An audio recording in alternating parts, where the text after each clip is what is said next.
I absolutely love my horse. 100%, unequivocally, I would do anything for her.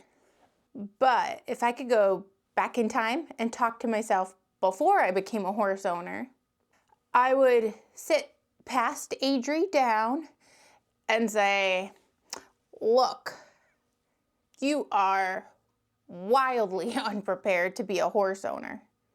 If you're thinking about buying a horse, or if perhaps you've just bought a horse and you're already questioning your life choices, understandable. This video is for you.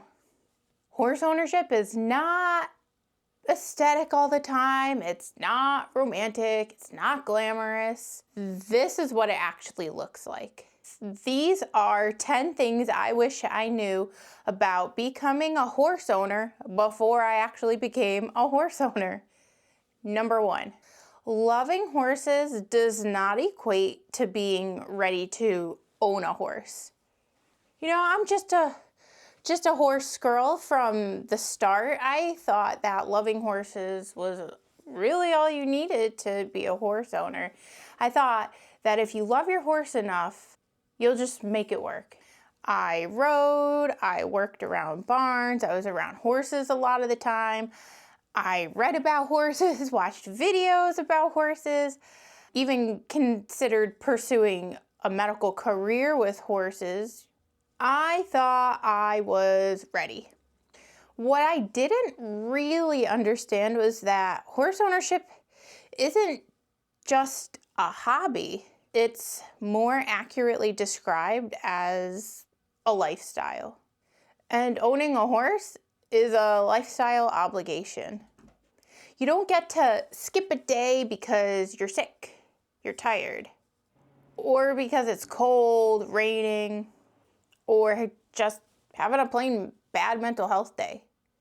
Because no matter what is happening in your life, your horse still requires food, water, turnouts, their blankets need to be adjusted, they need to have fly masks put on, they need to have their hooves checked, their body checked to make sure that they're doing well. And horses, they don't care about your excuses. Just a little while ago, I got bit by a cat at work, had to get a tetanus vaccine, and I felt like complete crap the next day. Felt like I was dying. I still had to go out and put a blanket on my horse because we had such a drastic temperature drop. You know, my horse's coat hasn't cued into my life situation and been like, oh, you know what, maybe not today, Saoirse, because Adri's not feeling well, so just grow some extra coat and hunker down. No, that is not how it works. I wish it was. So I did have to go out when I felt like complete garbage and put a blanket on my horse. And it was absolutely freezing out, and it was really windy, just making me feel worse, but you gotta do it. Even if you board your horse, like I do. I board my horse at a facility that's really great. They take good care of her, but they're not expected to do it all. They don't have the time, the resources, the manpower to put blankets on people's horses and take blankets off of people's horses, because every horse is different. Some horses don't need blankets ever. Some need them at certain temperatures. Some need double blanketing. So it's kind of too much to expect the boarding facility to be in charge of all these horses, because there's a lot of horses at this barn. So just know, even if you're boarding a horse, there's a lot of responsibility on the horse owner, and you have to do things that aren't always fun, and when you don't really feel like doing it. Number 2, horses are expensive in ways that you can't budget for. So when I decided to become a horse owner, I was like, okay, yeah. I need money for the vet, the farrier, for emergency vet visits, obviously the board itself, new tack. Okay, yeah, I got this. Nobody really explains the sneaky costs that you don't actually anticipate and that you can't really foresee. Like, what's to say you won't have an emergency vet visit right after you've had your annual exam. Your horse could get a laceration at literally any time, and you have to be able to cover that. You have to be able to pay for the vets to come out to your farm, or you have to have a way to get your horse to the hospital. You have to account for vet procedures like let's take an x-ray just in case we're missing something. A lot of figuring out what's wrong with your horse medically is doing a differential diagnosis, and how you determine what's going on with your horse. A lot of it is just ruling things out, doing the blood tests, knowing that it might not show you what's wrong, but it can show you what's not going on, if that makes sense. Not foresee your horse's blanket getting destroyed after you literally just bought one. Not really knowing if you're gonna unexpectedly have to replace your bridle because the stitching's gone on it. Or maybe you've had to talk to your vet, and supplements you swore you'd never buy into, you find yourself reaching for. So you can budget for the expected costs, but there are a lot of unexpected costs that you're not going to see. So just make sure you've got a little budget for miscellaneous random stuff. This can range from an inexpensive hoof pick replacement up to as expensive as a multi-hospital stay surgical procedure. As a horse owner, you absolutely must have an emergency fund for your horse, because otherwise you're just one bad step away from a terrible situation that you might not be able to get yourself out of. Number 3, vet bills become emotionally brutal. Vet bills definitely hit different because you're not just paying a bill. You're deciding how much pain is acceptable for my horse. How aggressively should I treat my horse? What's fair to my horse? Because remember, just because you have the finances to do something doesn't actually mean it's in the horse's best interest. And there will come a time with you're looking at your horse and you're really struggling to decide what's best to do. And then once you've finally made that decision, you will second guess yourself. You will cry. You will be Googling things when you shouldn't. And that emotional weight, I don't really think anybody ever talks about that. And I don't think there's really any way to prepare for that either. Because it's not as simple as having the finances to do so, meaning you do what you're financially able to do, because it's not always in the horse's best interest. Number 4, your schedule will no longer be yours and yours alone. Now, I know this is a lot different for people who board their horse versus people who have their horse on their own property. Some people can find people to come and pet sit, farm watch their house. But just understand that your spontaneous plans, gone. You don't get to have those anymore.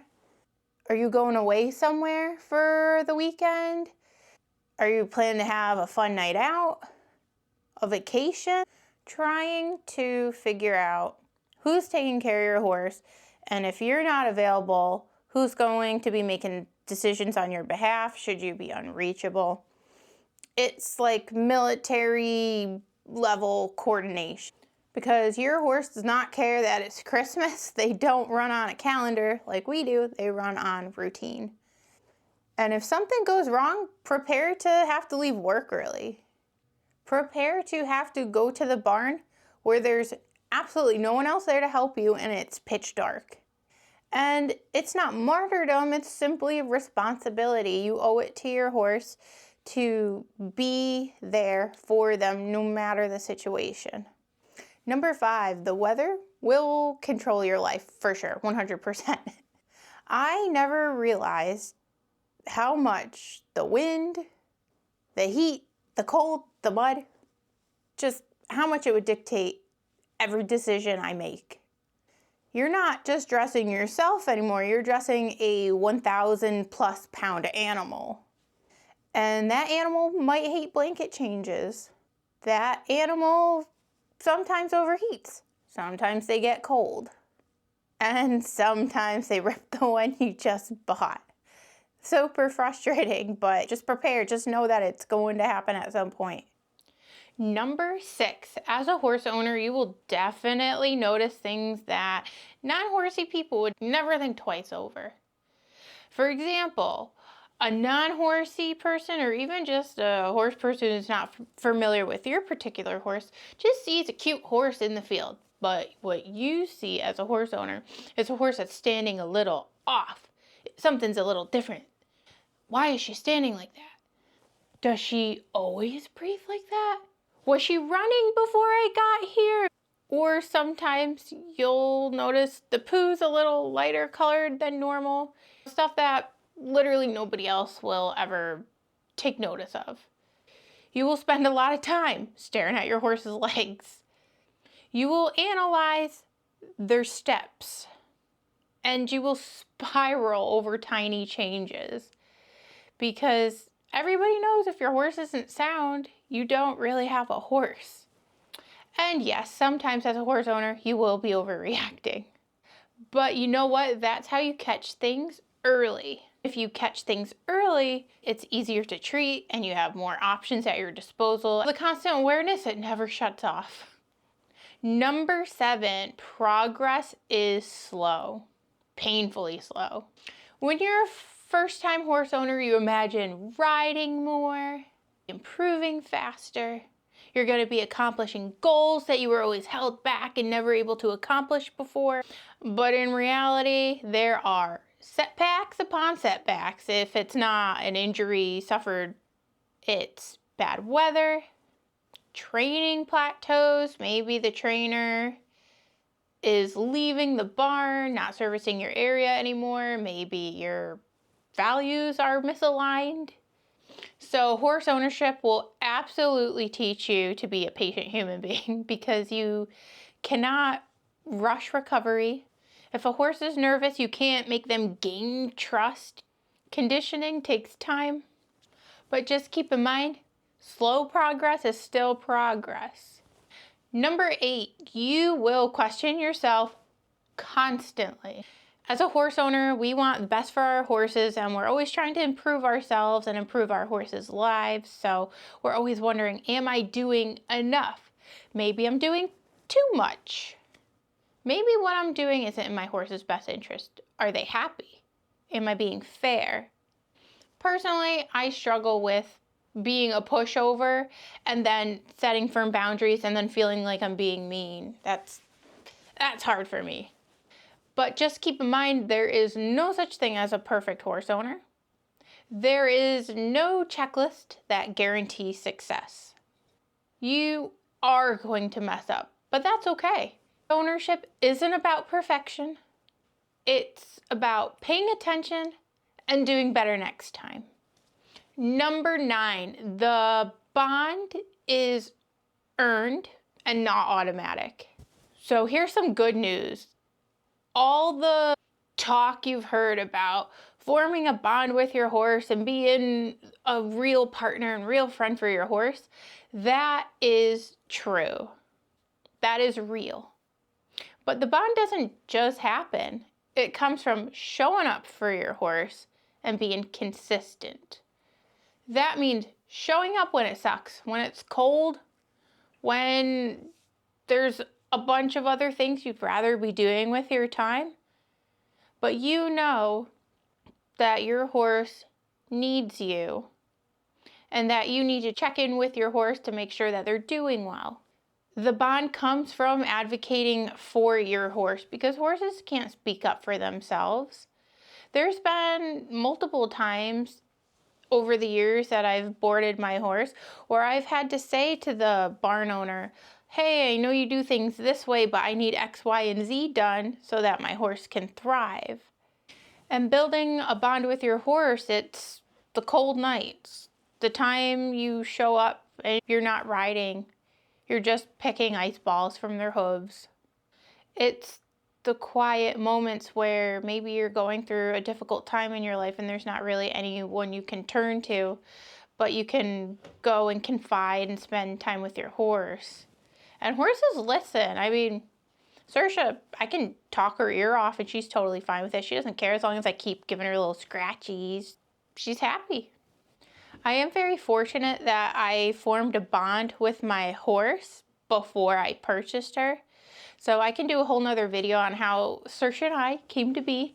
But briefly, I was working for a veterinarian and I would farm sit for him. This included looking after his horses, one of which was my now horse, Saoirse. And she was this nervous, scared horse that didn't really have any training under her belt. It looked like nobody had really done too much with her. And it just kind of broke my heart that this horse was so anxiety ridden and nervous, and I kind of made it my mission that I would befriend this horse. Like, I'll get her to trust me. And I spent countless hours just out there with her, just being near her, not expecting anything of her. And it took a really, really long time. It took months and months before she trusted me. And I did this the whole time, never expecting to buy her.